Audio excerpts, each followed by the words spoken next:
አስተያየታችሁን በኮሜንት ሴክሽን ላይ አስቀምጡልኝ። ቆይታችሁን ከኔ ጋር አድርጉ።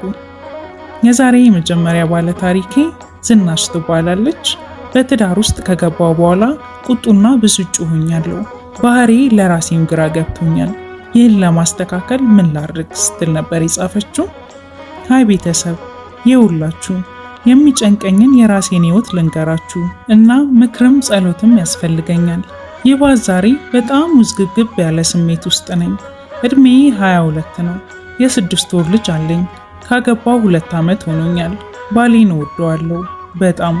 ለኔ መጀመሪያዬ በሁሉም ነገር እሱ መልካምና ቤቱን አክባሪ ነው። እኔ ግን ለደስታም ላዘንም በጣም ቅርብ ነኝ። እናም ባሌ መወደውና ማግባት የምፈልገው አይነት ወንድ ነው። ግን ካገባሁት በኋላ ባህሪዬ ተቀየረ።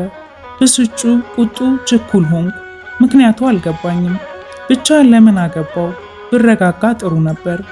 እንደ ጓደኞቼ ላይፍ ሳላይ። አሁን ደግሞ ወለድኩ። ስራ መስራትም ሰለቸኝ። አጋዤ አቆመች።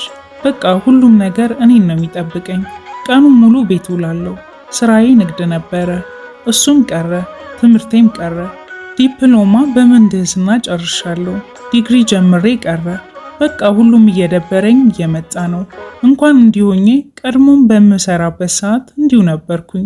ባገባሁት ከመጀመሪያ ወራት ጀምሮ ሰላም አይሰማኝም። ቤት ውስጥ ባልሆኜ ነበር የኖርኩት። ሁሉንም የምፈልገውን ያደርግልኛል።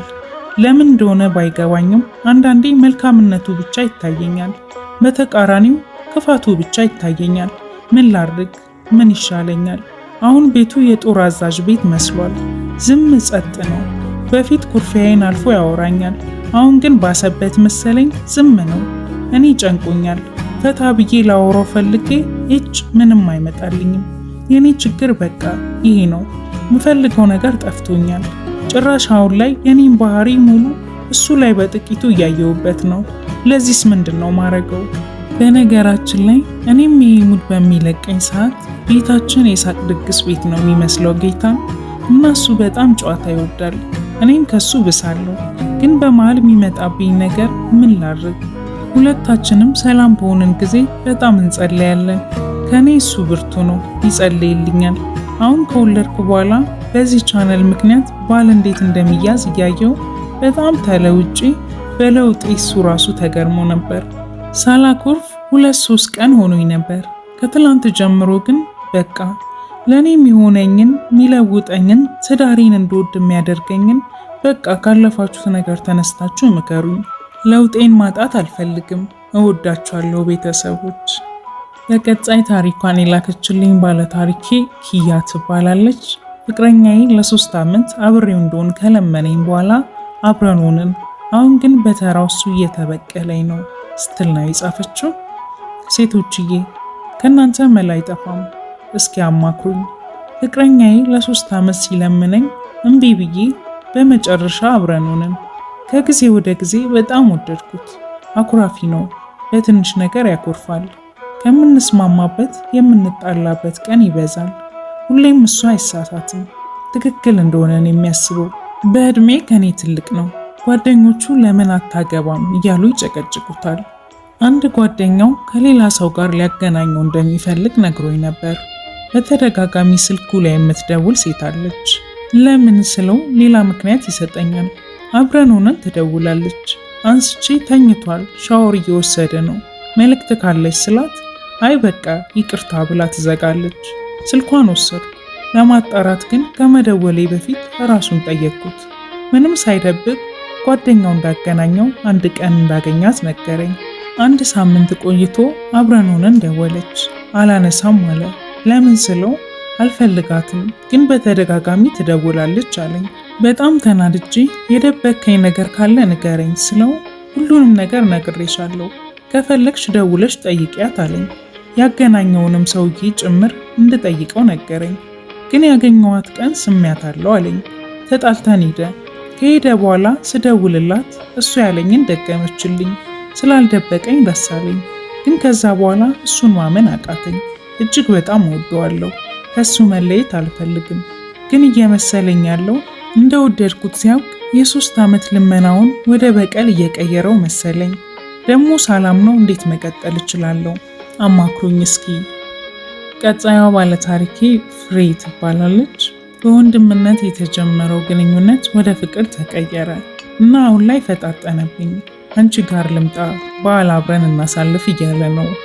እኔ ደግሞ ስላልፈለግኩ ሰበብ ፈጠርኩ፣ ነገር ግን ላስቀረው አልቻልኩም። ምን ላድርግ ስትል ነው የጻፈችው። ሰላም ቤተሰብ፣ እስኪ ምከሩኝ። እኔ ህይወት የት እየወሰደችኝ እንደሆነ ግራ እያጋባኝ ነው። እስኪ ምከሩኝ፣ ገስጹኝ፣ አስተምሩኝ። ግልጽነትና መተንፈስ ከብዙ ፈተናዎች ለማለፍ ይጠቅማል ብዬ ስላሰብ ከፈጣሪ በታች እናንተን መረጥኩ። ነገሩ እንዲህ ነው። 24 ዓመቴ ነው። በዚህ ዕድሜ ፍቅር መጀመር ይኑርብኝ አይኑርብኝ አላውቅም፣ ግን ፍቅር ጀምሬያለሁ። ከልጁ ጋር ማውራት ከጀመርን 1 ዓመት ሆኖናል፣ ግን በእህትነት በወንድምነት ነበር። ይሄ ቀርቶ ወደ ፍቅር ተቀየረ። ይሁን ብዬ አምኜ ተቀበልኩ። ቤተሰብ ግን ፍቅር የሚባል ነገር አይሰራም ብለው ነው የሚያምኑት። በእርግጥ ትክክል ናቸው። የሆነ ነገር ሊኖር ይገባል ብለው ስለሚያስቡ ነው። የምኖረው ከቤተሰብ ራቅ ብዬ ዶርም ተከራይቼ ነው። በዚህ መካከል ግን ለበዓል ወደ ቤተሰብ ስለምመጣ 1 ሳምንት አብሬሽ ላሳልፍ። በዓል በኋላ በሳምንቱ እመጣለሁ አለኝ። እንዴት ስለው በቃ ካሁን በኋላ አንቺም የኔ እኔም ላንቺ ነን፣ ስለዚህ ሳምንት ካንቺ ጋር አሳልፋለሁ አለኝ። እኔ ደግሞ ይህ ጥያቄ ከባድ ነው አይሆንም ስለው በቃ አትወጂኝም፣ ዝም ብዬ ነው የምደክመው አለኝ። ይህን ማድረግ ባልፈልግም ግን እወደዋለሁ እና መላምት በውሸት ዋሽቼ አሞኛል፣ ሕክምና ጀምሬያለሁ፣ ከቤተሰብ አልመለስም እቆያለሁ ብዬ እንዳይመጣ ላደርገው ሞከርኩ። ግን ልምጣና ላስታምሽ አለኝ። ሴቶችዬ ምን ላድርግ? ከጋብቻ በፊት ምንም ማድረግ እንደማይቻል ለማስረዳት ሞከርኩኝ። ግን አንድ ነን ስላልተጋባን ነው ይለኛል። ግን ደግሞ ቢቀርብኝ ስላለው ግን ደግሞ የገፋሁት መስሎ ይሰማኛል።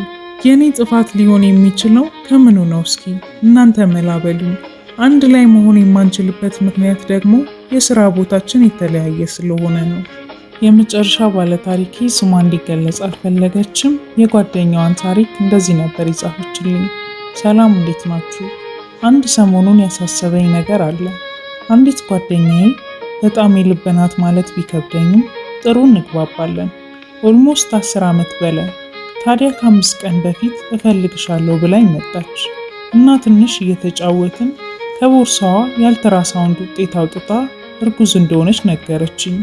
ደስ ብሎኝ ያቀፍኳት። እንኳን ደስ አለሽ ብዬ ሳልጨርስ ፊቷ ተቀያየረ። ባክሽ ችግር አለ አለችኝ።